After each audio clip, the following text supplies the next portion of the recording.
Excel PU college ಗುರುವಾಯಿನಕೆರೆ, ಕರ್ನಾಟಕದ number 1 PU college. Admissions open now. ಇನ್ನು ಗೋಲ್ಮಾಲ್ ಕೇಸ್ನಲ್ಲಿ ಐಶ್ವರ್ಯ ಗೌಡಗೆ ಮತ್ತೆ ಸಂಕಷ್ಟ ಶುರುವಾಗಿದೆ. ಈ ಹೆಸರು ನಿಮಗೆ ನೆನಪಿರಬಹುದು. ಡಿ.ಕೆ. ಸುರೇಶ್ ಅವರ ಸಹೋದರಿ ನಾನು ಅಂತ ಹೇಳಿ ಮಂಗನಾಮ ಹಾಕದಂಥ ಗೋಲ್ಮಾಲ್ ಕೇಸ್ನ ಪ್ರಮುಖ ಆರೋಪಿ. ಈಗ ಈಕೆಗೆ ಬಂಧನದ ಭೀತಿ ಮತ್ತೊಮ್ಮೆ ಶುರುವಾಗಿದೆ. ಡಿ.ಕೆ. ಸುರೇಶ್ ಸಹೋದರಿ ಅಂತ ಹೇಳಿ ಬಿಲ್ಡಪ್ ಕೊಟ್ಟು ಅನೇಕ ಜನರಿಗೆ ವಂಚನೆ ಮಾಡಿದರು. ಮಂಡ್ಯದ ಮಳವಳ್ಳಿ ತಾಲೂಕು ಕಿರಗಾವಲು ಗ್ರಾಮದ ಐಶ್ವರ್ಯ 100 ಕೋಟಿಗೂ ಅಧಿಕ ವಂಚನೆ ತನಿಖೆಯಲ್ಲಿ ಪತ್ತೆಯಾಗಿತ್ತು. ಈಕೆ ಇಷ್ಟು ವಂಚನೆ ಮಾಡಿದ್ದಾಳೆ ಅಂತ ಹೇಳಿ ನ್ಯಾಯಾಲಯಕ್ಕೆ ದಾಖಲೆ ಸಮೇತ ಈಗ ಸಿಐಡಿ ವಿವರಣೆ ನೀಡಿದೆ. ಇನ್ನು ಐಶ್ವರ್ಯಗೆ ಜಾಮೀನು ನೀಡದಂತೆ ಆಕ್ಷೇಪವನ್ನು ವ್ಯಕ್ತಪಡಿಸಿದೆ. ಯಾವುದೇ ಕಾರಣಕ್ಕೂ ನಿರೀಕ್ಷಣಾ ಜಾಮೀನನ್ನು ನೀಡಬಾರ್ದು ಅಂತ ಹೇಳಿ ಸಿಐಡಿ ತನ್ನ ವಾದವನ್ನು ಮಂಡಿಸಿರುವಂಥದ್ದು. ಆ್ಯಂಡ್ ನಿರೀಕ್ಷಣಾ ಜಾಮೀನನ್ನು ನೀಡೋಕೆ ಸೆಷನ್ಸ್ ಕೋರ್ಟ್ ನಿರಾಕರಿಸಿದೆ. ಸೊ ಈಕೆಯ ವಂಚನೆಯ ಕಥೆ ಬಿಡಿಸಿದಷ್ಟು ಇನ್ನೂ ಬೃಹತ್ತಾಗಿ ಬೆಳೀತಾ ಇದೆ. ವಂಚನೆ ಸಲುವಾಗಿಯೇ ಈಕೆ ಎರಡೆರಡು ಹೆಸರನ್ನು ಇಟ್ಕೊಂಡಿದ್ಲು. ಒಂದು ಕಡೆ ನವ್ಯಶ್ರೀ ಅಂತ, ಮಗದೊಂದು ಕಡೆಯಲ್ಲಿ ಐಶ್ವರ್ಯ ಗೌಡ ಅಂತ. ಸೊ ಈಗ ಈಕೆಯ ಬಂಡವಾಳ ಬಯಲಾಗ್ತಾ ಇದೆ.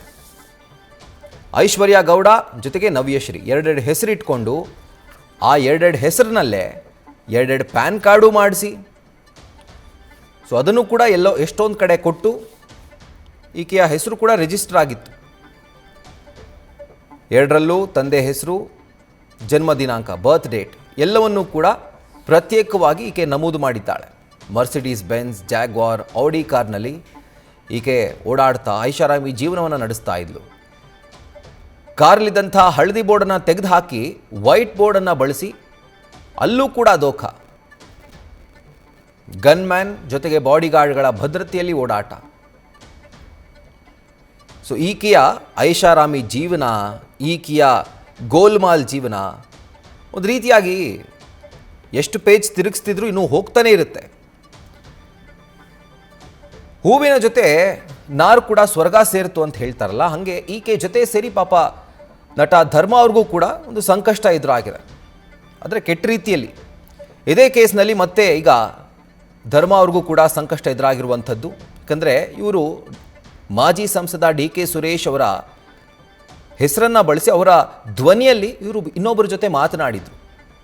ಸೊ ಈಗ ಆ ಒಂದು ವಾಯ್ಸ್ ಸ್ಯಾಂಪಲನ್ನು ಈಗ ಹೆಚ್ಚಿನ ತನಿಖೆಗಾಗಿ ಸಿಐಡಿ ಕಳಿಸಿತ್ತು.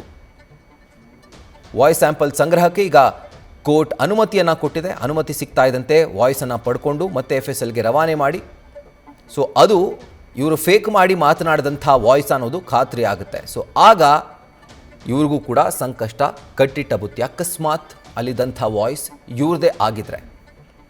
ಸೊ ಈಗ ಸದ್ಯಕ್ಕೆ ಸಿಐಡಿ ಆ ರಿಪೋರ್ಟ್ಗಾಗಿ ಕಾಯ್ತಾ ಇದೆ. ಡೀಟೇಲ್ಸನ್ನು ಕೊಡಲಿಕ್ಕೆ ಮತ್ತೊಮ್ಮೆ ನಮ್ಮ ಕರೆಸ್ಪಾಂಡೆಂಟ್ ಶಿವಕುಮಾರ್ ಈಗ ಫೋನ್ ಮುಖಾಂತರ ಜಾಯಿನ್ ಆಗಿದ್ದಾರೆ. ಶಿವಕುಮಾರ್, ಈಗ ಇಬ್ಬರಿಗೂ ಕೂಡ ಅಂದರೆ ಒಂದು ಕಡೆ ಐಶ್ವರ್ಯ ಗೌಡ ಜೊತೆಗೆ ಐಶ್ವರ್ಯ ಗೌಡಗೆ ಸಾಥ್ ಕೊಟ್ಟಂಥ ನಟ ಧರ್ಮ ಇಬ್ಬರಿಗೂ ಕೂಡ ಸಂಕಷ್ಟ ಫಿಕ್ಸ್ ಅಂತ ಹೇಳಲಾಗ್ತಾ ಇದೆ. ಏನೇ ಡೀಟೇಲ್ಸ್ ಲಭ್ಯವಾಗ್ತಾ ಇದೆ ಶಿವಕುಮಾರ್? ರಾಹುಲ್, ಮಾಜಿ ಸಂಸದ ಡಿ.ಕೆ. ಸುರೇಶ್ ಸಹೋದರಿ ಹೆಸರಿನಲ್ಲಿ ವಂಚನೆ ಮಾಡಿದಂತ ಐಶ್ವರ್ಯ ಗೌಡಳಿಗೆ ಹಾಗೂ ಆಕೆಯ ಜೊತೆಲಿದ್ದಂತ ನಟ ಧರ್ಮನಿಗೆ ಮತ್ತೊಮ್ಮೆ ಸಂಕಷ್ಟ ಎದುರಾಗುವಂತ ಸಾಧ್ಯತೆಗಳು ಹೆಚ್ಚಾಗಿರುವಂತದ್ದು. ಈಗ ಆಲ್ರೆಡಿ ಅವರ ಜಾಮೀನು ಅರ್ಜಿಗೆ ವಿಚಾರಣೆಗೆ ಸಂಬಂಧಪಟ್ಟಂತೆ ಆಕ್ಷೇಪಣೆ ಸಲ್ಲಿಸುವಂತ ಕೆಲಸವನ್ನ ಸಿಐಡಿ ಅಧಿಕಾರಿಗಳು ಮಾಡಿರುವಂತಹ ಪ್ರಮುಖವಾಗಿ ಸಿಐಡಿ ಅಧಿಕಾರಿಗಳು ಕೋರ್ಟ್ಗೆ ಸಬ್ಮಿಟ್ ಮಾಡಿರುವಂತಹ ದಾಖಲೆಯಲ್ಲಿ ಐಶ್ವರ್ಯ ಗೌಡ ಸರಿಸುಮಾರು 100 ಕೋಟಿಗಳಷ್ಟು ಆಕೆ ವಂಚನೆಯನ್ನ ಮಾಡಿದಾಳೆ. ರಿಯಲ್ ಎಸ್ಟೇಟ್ ಬಿಸ್ನೆಸ್ ಅನ್ನ ಮಾಡ್ತೀನಿ, ಚಿನ್ನದ ಮೇಲೆ ಹೂಡಿಕೆಯನ್ನ ಮಾಡ್ತೀನಿ ಅನ್ನೋ ಹೆಸರಿನಲ್ಲಿ ಹಲವರನ್ನ ಪರಿಚಯ ಮಾಡ್ಕೊಳ್ಳುವಂತ ಕೆಲಸವನ್ನ ಐಶ್ವರ್ಯ ಗೌಡ ಮಾಡ್ತಿದ್ದು, ಜೊತೆಗೆ ವಿಐಪಿಗಳನ್ನ, ಉದ್ಯಮಿಗಳನ್ನ, ರಾಜಕಾರಣಿಗಳನ್ನ ಪರಿಚಯ ಮಾಡ್ಕೊಳ್ಳುವಂತ ಸಂದರ್ಭದಲ್ಲಿ ಈಕೆ ನಾನು ಡಿ.ಕೆ. ಸುರೇಶ್ ಅವರ ಸಹೋದರಿ ಅಂತೇಳಿ ನಂಬಿಸುವಂತ ಕೆಲಸವನ್ನ ಮಾಡ್ತಿದ್ಲು. ಅಣ್ಣಮ್ಮ ದೇವಿಯ ಉತ್ಸವ ಮಾಡುವಂಥದ್ದು, ಕನ್ನಡ ರಾಜ್ಯೋತ್ಸವ ಆಚರಣೆಯನ್ನ ಮಾಡುವಂಥದ್ದು. ಈ ಸಂದರ್ಭದಲ್ಲಿ ದೊಡ್ಡ ದೊಡ್ಡ ರಾಜಕಾರಣಿಗಳನ್ನ ಸಭೆ ಸಮಾರಂಭಗಳಿಗೆ ಕರೆದು ಈಕೆಗೆ ಎಲ್ಲ ಮಟ್ಟದಲ್ಲೂ ಕೂಡ ಉನ್ನತ ಹುದ್ದೆಯ ಅಧಿಕಾರಿಗಳು, ರಾಜಕಾರಣಿಗಳು ಎಲ್ಲರ ಬೆಂಬಲ ಇದೆ, ಪರಿಚಯ ಅನ್ನೋ ರೀತಿಯಲ್ಲಿ ಈಕೆ ಪೋಟ್ರೆಯನ್ನ ಮಾಡ್ತಿದ್ಲು. ಜೊತೆಗೆ ಧರ್ಮ ಏನಿದ್ದಾನೆ ಆತನಿಗೂ ಕೂಡ ವಿಚಾರಣೆ ಮಾಡುವಂತ ಕೆಲಸವನ್ನ ಹಿಂದೆ